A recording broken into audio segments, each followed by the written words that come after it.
Hello, ये देखिए ये है दूसरा ब्लॉग। एक तो मैंने डाल रखा था, ये दूसरा वाला है। उसके आगे का खरना के बाद वाला, मतलब 27 अक्टूबर का ये ब्लॉग है। तो यहाँ मैं नहा धोवा के आ गई थी, चना साफ़ कर रही थी। इसको भिंगाया जाता है, ये प्रसाद में चढ़ाया जाता है। तो इसके लिए मैं साफ़ कर रही थी भाई, इसमें कुछ कई कंकड़ उंकड़ या फिर कोई मिट्टी उट्टी ना हो। तो यही मैं देख रही थी। फिर उसके बाद चावल को धुल के सुखा दूँगी, क्योंकि चावल का वो कचवनिया बनता है। बहुत लोग कुछ और नाम से जानते होंगे, लेकिन हम लोग तो इसको कचवनिया ही बोलते हैं। चावल चावल को सुखा के और इसको पीस के और इसमें वो ड्राई फ्रूट डाल के, घी डाल के बनाया जाता है। तो मैं यहाँ इसको सुखा रही थी। फिर उसके बाद सारा फ्रूट जो भाई लेके आया था, भाई साहब इतना ज़्यादा फ्रूट लेके आ गया था वो लड़का, कि मुझे साफ़ कर कर के मेरी हालत ख़राब हो गई थी। और रीज़न ये था कि मैं अकेले ही सारा कुछ मुझे ही करना था, क्योंकि मम्मी ने कुछ नहीं किया। इस अभी 1 महीने पहले मेरी दादी एक्सपायर हुई थी, तो उसमें उन्होंने जो होता है कार्यक्रम वो सब किया था।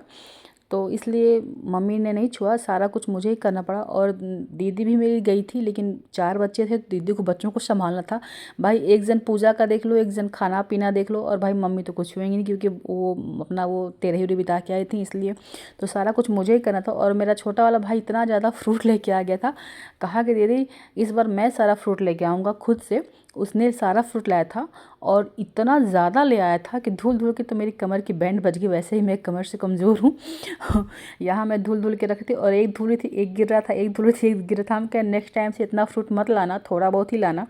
क्योंकि भाई अगर अगर 1-2 जन हैं तब तो हेल्प है तो कोई बात नहीं, और अकेले अगर करना है तो बहुत दिक्कत है भाई। 3 दिन का व्रत रहता है, और इतना अच्छा ये पर्व होता है, इतना कठिन होता है कि सबके बस की बात नहीं है। बहुत लोग तो ऐसे हैं कि कर भी नहीं पाते हैं, लेकिन मुझे तो काफ़ी टाइम से करने का मन था, इसलिए मैंने अपना उठा लिया। तो यहाँ तो मुझे 3 घंटे फल साफ़ करने में लग गए। सारा कुछ था, सब कुछ को धुल धुल के रखना था भाई। तो यहाँ मैं धुल भी रही थी, मुझे गुस्सा भी आता था कि मतलब भाई भी नहीं है कि हेल्प कर दो। आया शाम को, उसको भी ड्यूटी था, जाना था, तो थोड़ा सा लेट हो गया। और यहाँ सारा कुछ मैं फल फूल अपना धुल के लगाई थी। आधा फल इधर रखी, आधा फल उधर रखी, मतलब पूरे कमरे में बस फल और फ्रूट ही दिखाई दे रहे थे। हम कि बताओ भैया, एक जन करने वाले और इतना सारा फ्रूट लेके आ गया।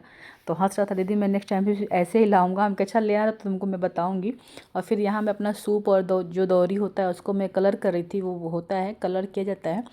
तो मैंने मम्मी से पूछ के किया, मम्मी कैसे, मम्मी मेरी बता रही थी कैसे ऐसे करना है। तो वैसे वैसे मैंने की, मतलब मैंने किया, क्योंकि मम्मी ने कुछ छुआ नहीं और उसको छूना भी नहीं था। हालांकि सारा कुछ मम्मी ही बता रही थी, तो अपना जैसे बताया वैसे मैं करती गई।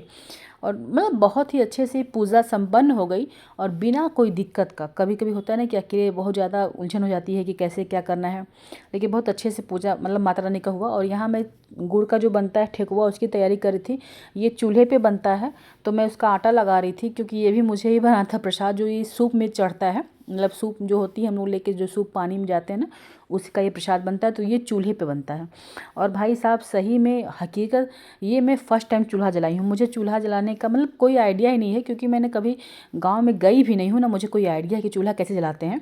लेकिन फिर भी मैं ईंटें पे, मम्मी बताई कि ऐसे जला लो, तो ऐसे मैंने जला लिया, और वाकई बहुत अच्छा जल भी गया था। और यहाँ मैं ठेकुआ बना रही थी, और यहाँ मेरी बिटिया ने थोड़ा सा शूट किया, क्योंकि इसको शूट करने वाला भी नहीं था। अकेले मैं काम करूँ या वीडियो बनाऊँ, शूट करूँ, तो जो हो सका वो हो सका। आप लोग उसको इग्नोर करिएगा। और देखिए यहाँ मैं ठेकुआ बना रही थी, और उसके बाद फिर अपना कचौनिया की मतलब जो भी पूजा का तैयारी है उसको मैं मुझे ही करना था। तो मैं जल्दी जल्दी निपटा रही थी सारा कुछ। और उसके बाद फिर मैं चावल पीस के, उसका जो कचौनिया बनता है उसमें ड्राई फ्रूट मिला के, घी मिला के उसको बना रही थी। लड्डू जैसे बनाते हैं ना वैसे बनता है, और ये बहुत ही टेस्टी होता है। और मेन प्रसाद यही ठेकुआ बनता है, और ये कचौनिया, ये दो जो होता है वो बहुत मेन प्रसाद होता है छठ माता का। तो यहाँ मैं उसको बना रही थी। उसके बाद बनाने के बाद फिर मैं अपना सूप वूप जो होगा अपना साजूँगी, और उसके बाद फिर हम लोग घाट पे जाएंगे। बहुत ही अच्छा ये पर्व है भाई। मुझे तो फर्स्ट टाइम मैंने किया, लेकिन मुझे बिल्कुल कोई दिक्कत नहीं हुई। बहुत लोगों को बहुत दिक्कतें होती हैं, मुझे कोई दिक्कत नहीं हुआ। और मुझे बहुत अंदर मतलब अंदर से इतना शांति सुकून मिला, क्योंकि काफ़ी टाइम से मेरा ये मन था करने का कि मुझे करना है तो करना है। मेरी जब शादी नहीं थी तब से मेरा मन था कि मैं करूँगी तो करूँगी। बीच में कुछ दिक्कतें आ गई तो मैंने नहीं किया, लेकिन इस बार मैंने किया तो मुझे बहुत ही अच्छा लगा। और यहाँ मैं अपना सूप और दौरी सजा रही थी। फल एक एक फल, मम्मी बोली एक एक फल डालो बेटा, क्योंकि भारी रहता है, और जो अर्घ लेते हैं तो उसमें भारी हो जाता है, तो थोड़ा थोड़ा डाल लो। फिर अपना सुबह में चेंज किया जाता है, रात का जो होता है फल उसको निकाल देता है, फिर सुबह दूसरा फल डाला जाता है उसमें। तो वैसे करके जैसे मम्मी बताई वैसे एक एक फल अपना मैं डाली, और थोड़ा बहुत दौरी जो होता है उसमें डाल दी। बाकी सारा फ्रूट यहीं छोड़ दी घर पे और फिर उसको एक्सचेंज किया रात में। और यहाँ पे मेरा सूप और दौरी पूरा सज गया है अच्छे से। और अब हम लोग निकलेंगे घाट पे। यहाँ पे मैंने वो लिया था चुनरी टाइप का गमछा, वो दौरी साजने के बाद उस पर चढ़ाया जाता है। तो यहाँ मैं अपना सजा के अपना लेके निकल ली। और पीछे ये मेरी बगल की आंटी जी हैं, इन्होंने भी छठ किया था बहुत ही अच्छे से, बहुत मतलब क्या मैं बताऊँ, बहुत अच्छे से मेरा पूजा हो गया। मैं भगवान से यही कहती हूँ कि भगवान बहुत लाख लाख धन्यवाद जो कि इतने अच्छे से शांति से निपट गया। नहीं तो कुछ ना कुछ दिक्कत, बच्चे भी मेरे बड़े हो गए हैं, कोई दिक्कत है नहीं, छोटे थोड़े बच्चे होते तो बहुत परेशानी होती है। और यहाँ जैसे मैं घाट पे पहुँची वैसे मेरी कॉलोनी की जो लड़कियाँ थी, दीदी पानी में डुबकी लगाइए, दीदी पानी में गोता लगाइए। अरे भाई जो पहले कार्यक्रम है उसको तो कर लेने दो। मैं बोली कि अभी डुबकी लगाऊंगी, रुक जाओ पहले, जो मुझे करना है बेदी उदी को जो साफ सूफ करके वहाँ फूल माला जो रखना है उसको रख लूँ, फिर नहा के आऊँगी तब उसको पूज लूँगी, उसके बाद मैं पानी में खड़ी रहूँगी ना। लेकिन कॉलोनी के लोग दीदी जाइए दीदी जाइए, और इतना मुझे हंसी आ रहा था कि पता नहीं क्या है, मज़ा इन लोग को आ रहा था कि दीदी जाइए जाइए। और सबसे वो वीडियो तो मेरे पास है ही नहीं। मैं जैसे गई बस मेरे घुटने तक ही पाए थे, क्योंकि आगे रस्सी लगा के पूरा गेड़ा गया था, क्योंकि आगे बहुत ही गहरा है। तो इसलिए थोड़ा सा ही मतलब 2-3 सीढ़ी के बाद रस्सी लगा दिया गया था, क्योंकि आगे कोई ना जाए। और मुझे इतनी हंसी, तो मैं कैसे करके वहाँ मैं नहाई, मतलब डूब होता है ना कि आपको पूरा बाल और सब भिंगाना होता है पूरी बॉडी। तो यहाँ देखिए कितना ज़्यादा भीड़ है और इतना अच्छा लग रहा था। यहाँ पे गाना बजाना डीजे बहुत बजता है। और देखिए मैं भीड़ दिखा रही थी। और ये बगल में है जो मेरी मामी है, मेरी सगी मामी है छोटी वाली जो है। और यहाँ मैं नहा धोवा के आ गई थी, और जो हाथ में ऐपन और टीका लगता है वो लग जाएगा, उसके बाद फिर मैं अगरबत्ती लेके पानी में खड़ी हो जाऊँगी। ये बहुत ही सौभाग्य की बात है, हर किसी के नसीब में ये नहीं होता है व्रत और ये पूजा। हालांकि मेरे नसीब में था, मुझे बहुत ही अच्छा लगा। और यहाँ ठंडा भी बहुत ज़्यादा था क्योंकि बारिश बहुत ज़्यादा हो रही थी। और देखिए यहाँ पे छत पे भी कुछ लोग खड़े होकर देख रहे हैं। भीड़ देखिए कितनी ज़्यादा है। काली जी का मंदिर जो है वो चंदौली में बहुत ही फेमस है और बहुत ज़्यादा यहाँ भीड़ होती है। और यहाँ पे लास्ट शाम के टाइम में मैं अर्घ ले रही थी, शाम सुबह दोनों टाइम लेते हैं। और मतलब अंधेरा भी थोड़ा थोड़ा हो ही रहा था, तो यहाँ सारे लोग अपना जब सूर्यास्त हो गया तो अपना सब लोग अर्घ ले रहे थे। और उसके बाद फिर हम लोग घर आ गए, संझा का पूजा मेरा कंप्लीट हो गया।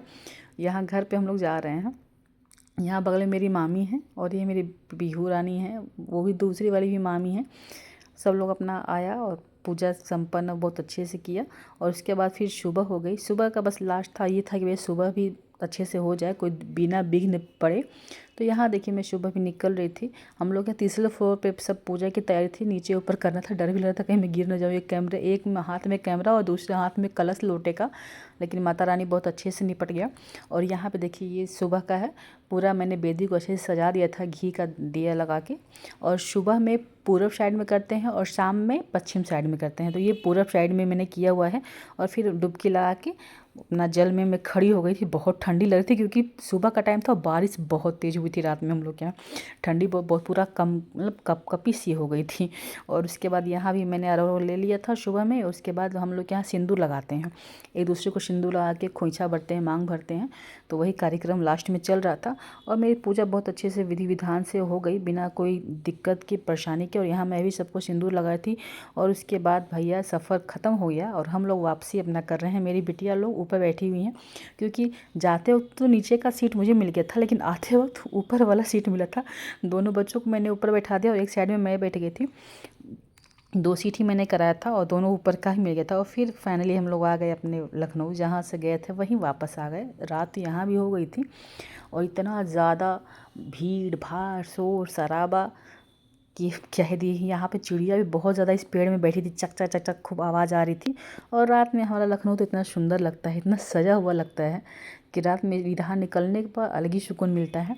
तो ये थोड़ा सा मैंने क्लिप शूट कर लिया था रात का, जब मैं वापसी कर रही थी घर तब का।